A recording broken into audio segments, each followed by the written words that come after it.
responsive to consciousness in real time. This is why we say Earth now holds overlapping realities rather than fully separated worlds. Many humans are living within this overlap unconsciously. They feel pressure without language, disorientation without explanation, longing without direction.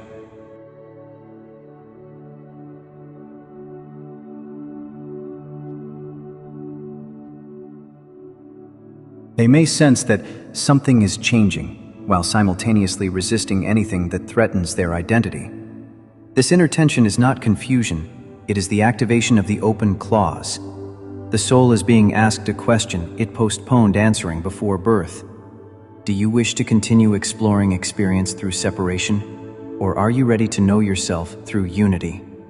This question is not asked through visions or teachings. It is asked through circumstance, through loss, through love, through exhaustion, through beauty, through moments where the heart cracks open despite the mind's defenses. And because the clause was left open, no external force can answer for them. This is why ascension cannot be preached, persuaded, or enforced in this cycle. Any attempt to wake people up prematurely violates the integrity of the contract itself. Awakening must arise as recognition, not compliance. We wish to emphasize something subtle and important. Many of these souls did not expect to awaken in this lifetime.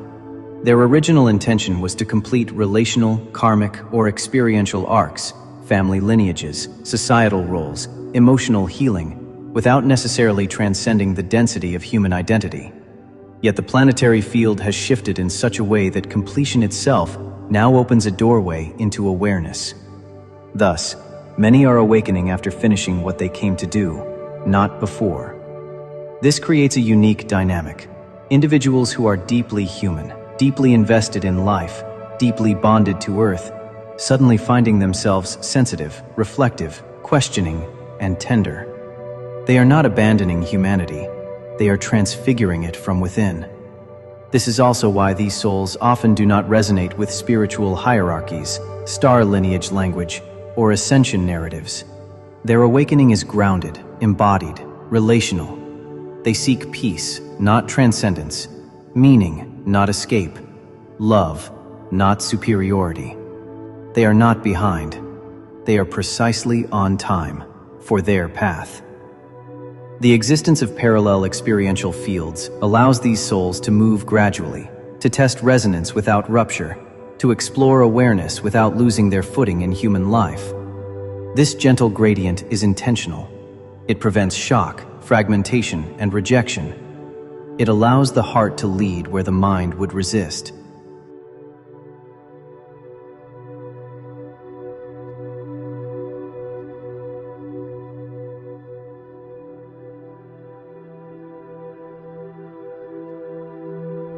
And this is where your role becomes relevant.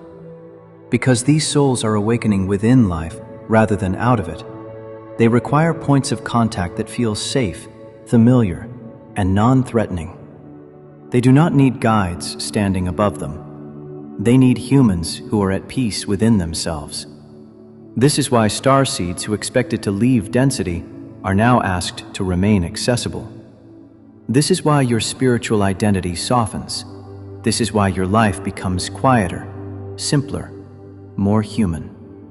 You are not regressing, you are becoming reachable. The parallel fields do not exist to separate humanity into winners and losers. They exist to allow authentic choice to mature without coercion. Some will choose consciously, some will choose quietly, some will not choose yet.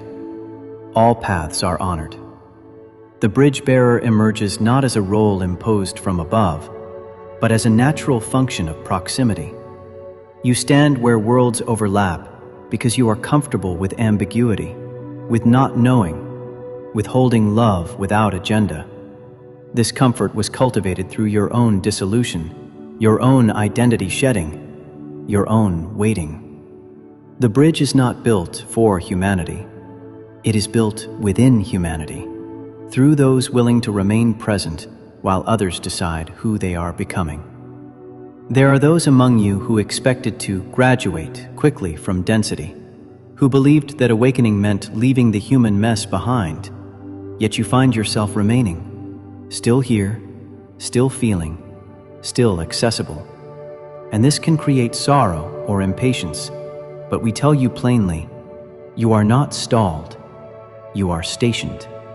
The bridge bearer does not build a bridge with arguments, predictions, teachings, or rescue, but with coherence, with neutrality, with the devotion of remaining open even when others close, and the humility of being ordinary enough that the awakening ones can approach without shame. You hold a stable inner light that does not demand worship, does not demand agreement, does not demand speed. And because you can stand in the overlap without collapsing into despair, you become a living threshold through which others can step when their own moment arrives. The bridge bearer is not a hero with a banner, but a presence with a steady heart. And your waiting is not inactivity, but an act of fidelity to a larger choreography. This choreography includes a great wave, a vast number of humans who did not plan on awakening in obvious ways, yet are awakening now. We wish now to speak more precisely about the bridge itself, not as a metaphor, not as a role, but as a living field generated through presence, because the bridge bearer assignment of 2026 is not fulfilled through effort, positioning, or even intention, but through the cultivation of a particular state of being that alters the surrounding quantum field in ways the human mind has not yet learned to measure.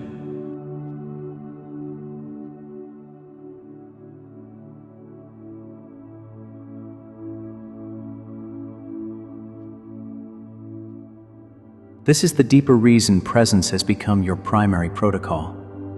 When you enter stillness, not as withdrawal, not as avoidance, but as sincere communion with the Creator, something subtle and powerful occurs within your heart center. The heart, when aligned beyond emotion and personal narrative, functions as an etheric convergence point, where consciousness coheres into a stable frequency. This coherence does not remain contained within your body. It radiates outward as a non-directive signal through the quantum field, influencing probability, perception, and receptivity in those who come into contact with it. This is not theory. It is divine law. The quantum field responds not to belief, not to words, not to force, but to coherent presence.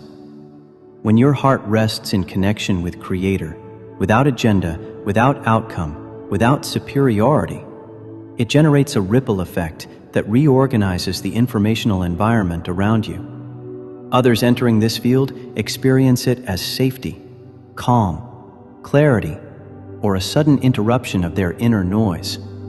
They may not recognize it as spiritual. They may not name it at all.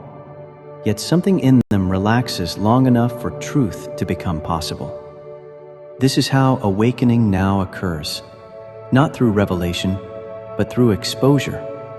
Truth does not need to be argued into existence. It needs to be revealed, and revelation requires light.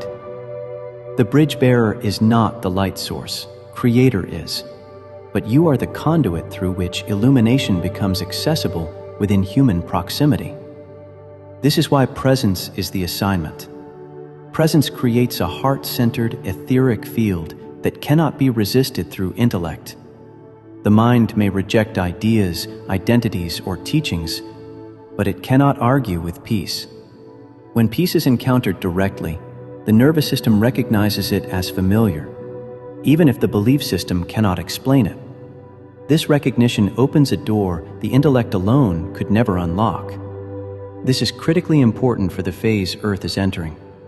There are many within positions of power, political, financial, institutional, covert, who are deeply entangled in structures of control, fear, and separation. Some refer to these systems collectively as the deep state. Yet we ask you to look beyond labels and see the human reality beneath them. Many individuals operating within such mechanisms are not motivated by inherent malevolence, but by identity, conditioning, survival logic, and unexamined fear. They are trapped not only by external systems, but by inner blindness to the heart.